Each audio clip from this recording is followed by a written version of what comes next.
देखो, यहाँ एक दुआ लिखा है,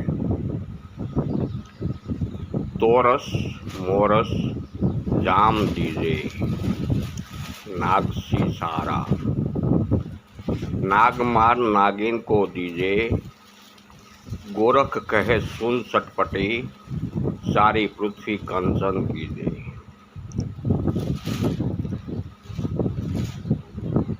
क्या बोला है?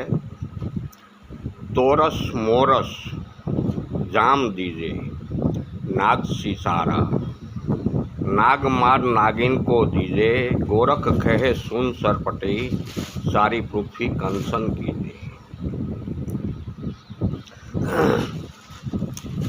पहले शब्दों उनका समझ लेते हैं। तोरस का मतलब होता है तेरा रस। ये श्लोक ये सवाल माता जी गौरी मैया शिव जी से पूछते हैं और शिव जी उनका उत्तर देते हैं। इस हिसाब से मैं उनका अर्थघटन करता हूँ। शिव जी क्या जवाब देते हैं? तोरस એટલે કે तेरा रस, मोरस यानी कि मेरा रस, जाम दीजिए એટલે કે इनको एक जान कर दीजिए। नाग सीसारा, नाग शीशा को भी कहते हैं और एलोवेरा में भी नाग होता है, शीशा होता है, प्रवाही रूप में होता है। नाग मार नागिन को दीजिए। देखो, यहाँ बहुत समझने की बात है। जाम दीजिए नाग सीसारा એટલે કે एलोवेरा, नाग सीसारा कीधું એટલે यहाँ एलोवेरा के रस में खरल करना है। फिर उनको नाग मारना कहा है। नाग यानी कि शीशा का पत्रा को नाग मारना कहा है। शीशा पत्रा को मारकर नागिन को दीजिए। नागिन चांदी को कहा है। गोरख कहे सुन सरपटी એટલે गोरख ने किसी सवाल पूछा होगा कोई सरपटी नाम का मानव ने, इसलिए गोरख कहे सुन सरपटी, सारी पृथ्वी कंचन कीजिए। ये मैंने किया नहीं है, लेकिन मैं अर्थघटन कर रहा हूँ। यहाँ एक दूसरी बात समझने की है। तोरस कीधुं એટલે तेरा रस। हम धरती माता को भी धरती माता कहते हैं, तो उसको भी हम उसका रस भी निकाल लेते हैं, तो उसका रस होता है फिटकड़ी। यानी फिटकड़ी और गंधक दोनों लेना है। मोरस कीधा यानी के मारो रस, मेरा रस। तोरस यानी तेरा रस, मोरस यानी मेरा रस। शिव जी बोलते हैं, ये मैं नहीं बोलता। गौरी मैया को जवाब देते हैं। तोरस यानी के तेरा रस એટલે गंधकड़ी फटक लो। मोरस એટલે मेरा रस, तूथ और पारद दोनों लो। सियारा, नाग सियारा એટલે एलोवेरा के रस में उनको एक जान खरल करो। नाग या से शीशा, शीशा का पत्रा के ऊपर उनका लेप करके उनको एक शराब संपुट करके उनको 1 किलो की अग्नि देनी है। इसी तरीके से उनको 3 बार क्रिया करनी है शीशा के पत्रा के ऊपर। बाद में भस्म निकलेगी। मेरे ख्याल से वो लाल कलर की ही कंकु जैसी भस्म निकलेगी। वो भस्म 1 तोला चांदी पिघालकर 1 रत्ती बार देने से कंचन हो जाता है। ऐसा ये दोहा का भावार्थ मेरी दृष्टि से होता है। शायद आपकी दृष्टि से कुछ और भी हो सकता है, लेकिन मेरे समझ में ये दोहा का भावार्थ ऐसे होना चाहिए। फिर भी मैं आपको दूसरी बार समझाता हूँ। शिव जी को सवाल करते हैं गौरी मैया,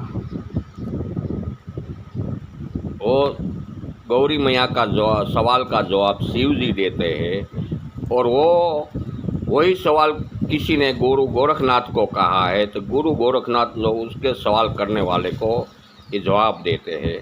ऐसा शिव जी ने गौरी माता के सवाल को जवाब दिया है। तोरस यानी तेरा रस। तोरस में तेरा रस में पृथ्वी माता को भी हम धरती माता कहते हैं। तोरस धरती माता का रस फिटकड़ी है और गंधक भी है, इसलिए यहाँ फिटकड़ी और गंधक दोनों समान में लेना है। मोरस यानी कि मेरा रस, यानी कि यहाँ तूथ और पारद दोनों भी समान लेना है।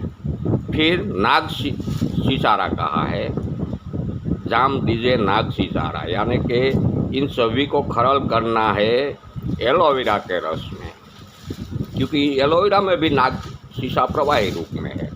इस एलोवेरा के रस में खरल करके फिर नाग को मारकर नागिन को दीजिए। क्या बोला है? नाग को मारकर नागिन को दीजिए। इसलिए नाग को मारने का बोला है, इसलिए सीसा धातु के पतरा को ऊपर उसका लेप करके उसका संपूर्ण बनाकर उसको 1 किलो उपले की अग्नि देनी है। इसी तरीके से उनको 3 बार अग्नि देनी है।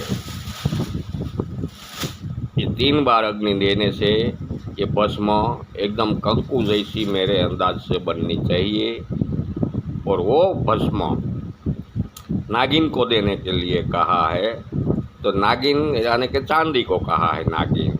वो चांदी को पिघाड़ कर, 1 तोला चांदी को पिघाड़ कर इसमें एक चुपटी मारने से कंचन हो जाता है। ऐसा गुरु गोरखनाथ उनसे सवाल पूछने वाले को भी कहते हैं। और गौरी मैया ने जो शिव जी को सवाल किया है तो शिव जी भी उनका यही जवाब देते हैं। लेकिन यहाँ एक बात का हमें ध्यान रखना है, फिटकड़ी सूद लेनी है, गंधक भी सूद करके एक्टिव गंधक लेना है, दूध भी सूद लेना है, और पारद अग्निशाई एसिड प्रूफ और भूखा पारद लेना है।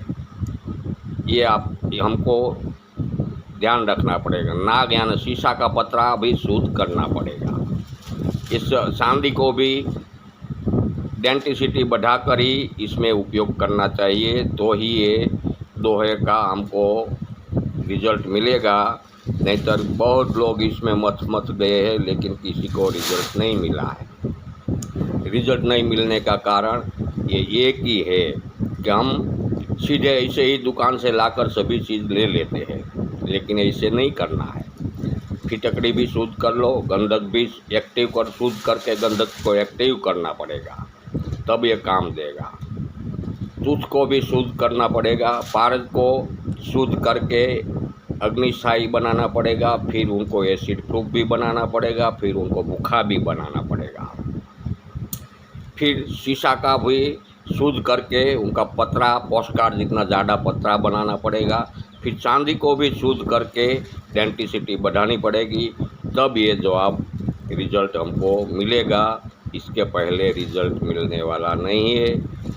ऐसी ये दोहाक में जो भी चीज़ लिया जाता है वो एक ही है कारण है निष्फल मिलने का, कि हम सीधे दुकान से लाकर सभी चीज़ें खरल करके करने लगते हैं, इसलिए हमको रिजल्ट नहीं मिलता है। कोई भी दोहा में जो भी चीज़ लिखी है वो सभी चीज़ रसायन की रीति से ही उनको एक्टिव करके ही लेना पड़ता है, तब उसको हम कार्यवाही इसके ऊपर करेंगे तो हमको रिजल्ट अवश्य 100% मिलेगा। इसमें भी कोई शक नहीं।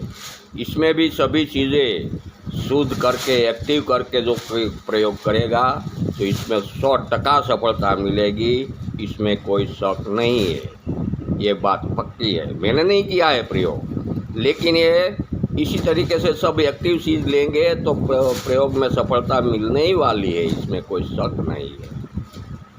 लेकिन हम मेहनत से दूर रहते हैं, टूंक समय में हम सब कुछ पाना चाहते हैं, ये सभी शक्य नहीं है। इसके लिए हमको मेहनत भी करनी पड़ेगी, थोड़ा खर्च भी होता है तो खर्च भी करना पड़ेगा, लेकिन ये सब चीज़ें एक्टिव करके ही लेनी है तो आपको ये दुआ का रिजल्ट मिलेगा, नहीं तो ये दुआ का रिजल्ट मिलने वाला नहीं है।